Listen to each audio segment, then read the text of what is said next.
सन 1544 युद्ध भूमि में दो योद्धा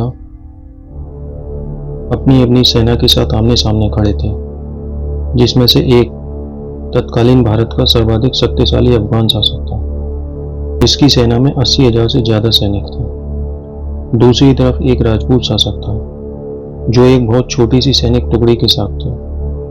अफगान शासक को इतनी बड़ी सेना के साथ देखकर राजपूत शासक ने अपनी सेना और प्रजा की रक्षा के लिए युद्ध से पीछे हटने का निर्णय लिया। अफगान शासक को बिना युद्ध किए ही अपनी जीत दिखाई दे रही थी, परंतु शायद इतिहास के पन्नों में कुछ और ही लिखा जाना था। मध्यकालीन भारत के साम्राज्य से मुगलों को खदेड़ा जा चुका था और दिल्ली के तख्त पर फिर से अफगानों ने कब्जा कर लिया था। इस समय दिल्ली के तख्त पर एक ऐसे शासक का शासन था जिसने बचपन से अपने संघर्ष, सूझबूझ, योग्यता और युद्ध कौशल के दम पर न केवल बाबर द्वारा स्थापित उत्तर भारत के सबसे मजबूत साम्राज्य को उखाड़ फेंका, बल्कि अपने राजनीतिक, सामाजिक, आर्थिक सुधारों के दम पर एक ऐसे साम्राज्य की स्थापना की जो आने वाले समय में अकबर और अंग्रेजों दोनों के लिए मिसाल साबित हुआ। यहाँ बात हो रही है मध्यकालीन भारत के प्रतापी शासक शेरशाह सूरी की। शेरशाह सूरी ने वैसे तो अपने जीवन में अनेकों युद्ध लड़े, जिसमें से ज्यादातर युद्धों में उसे जीत ही मिली, परंतु एक युद्ध ऐसा भी है जिसमें युद्ध के एक दिन पहले तक शेरशाह सूरी की एक तरफा जीत लग रही थी, परंतु एक दिन बाद ही कुछ ऐसा हुआ जो इतिहास के पन्नों में दर्ज हो गया। युद्ध की शाम शेरशाह अपनी जान बचाने के लिए युद्ध भूमि छोड़कर भाग गया। युद्ध की शाम शेरशाह को अपनी जान बचाने के लिए युद्ध भूमि से पीछे हटना पड़ा और उसी समय उसे ये तक कहना पड़ा कि आज मैं मुट्ठी भर बाजरे के लिए पूरे हिंदुस्तान की सल्तनत खो देता। आखिर क्या हुआ था उस युद्ध में और कौन सा वो युद्ध था, चलिए समझते हैं। शेरशाह सूरी ने करीब 80,000 सैनिकों के साथ सुमेल और बाबरा के पास डेरा जमाया हुआ था। गिरी सुमेल जोधपुर के राजा मालदेव राठौर के प्रांत का हिस्सा था।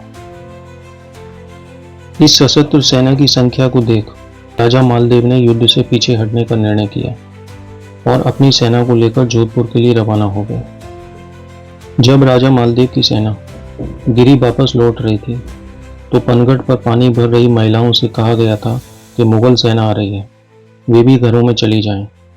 तब पलटकर महिलाओं ने जवाब दिया कि जहां जैताजी और कुंपाजी जैसे वीर हैं, वहां उनको किस बात का डर है। राव जैताजी और कुंपाजी मारवाड़ प्रांत में आसोप ठिकाने के सरदार थे। दोनों राजा मालदेव की सेना में सेनापति थे। इन्होंने अजमेर के शासक बीरम देव को हराकर अजमेर, मेड़ता और डीडवाना के इलाके पर मारवाड़ का झंडा लहराया। पनघट पर पानी भर रही महिलाओं के द्वारा कही गई बातें जब राव जैताजी और कुंपाजी तक पहुंचते हैं तो उन्होंने युद्ध भूमि से लौटने से इनकार कर दिया, बल्कि उन दोनों ने कहा कि हम मारवाड़ के स्वाभिमान के साथ कभी भी समझौता नहीं कर सकते।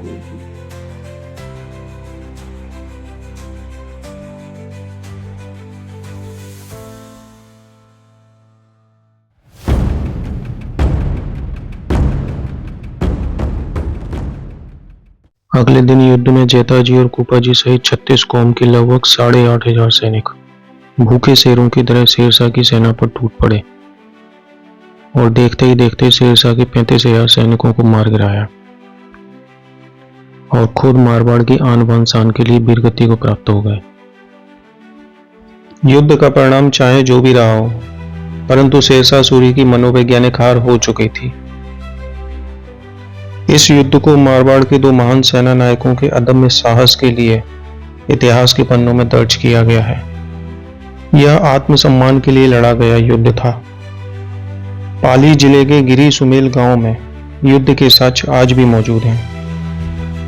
ऐतिहासिक जानकारी के अनुसार पूरे देश में ऐसा कोई दूसरा युद्ध नहीं हुआ जिसमें राजा के सेना सहित लौट जाने के बावजूद सेनापतियों ने महज 24 घंटे में 8,000 लोगों की फौज तैयार करके अपने से संख्या में 10 गुनी बड़ी फौज को लोहे के चने चबा दिए हों।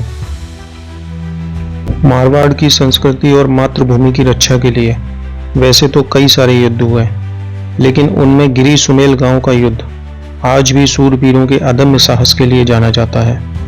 मारवाड़ की संस्कृति अपनी प्रजा के विश्वास और मातृभूमि की रक्षा के लिए इस युद्ध में शहीद हुए वीरों की समाधियां गिरी और सुमेल दोनों स्थानों पर बनी हुई हैं। इसी स्थान को गिरी सुमेल रणस्थली के रूप में पहचाना जाता है।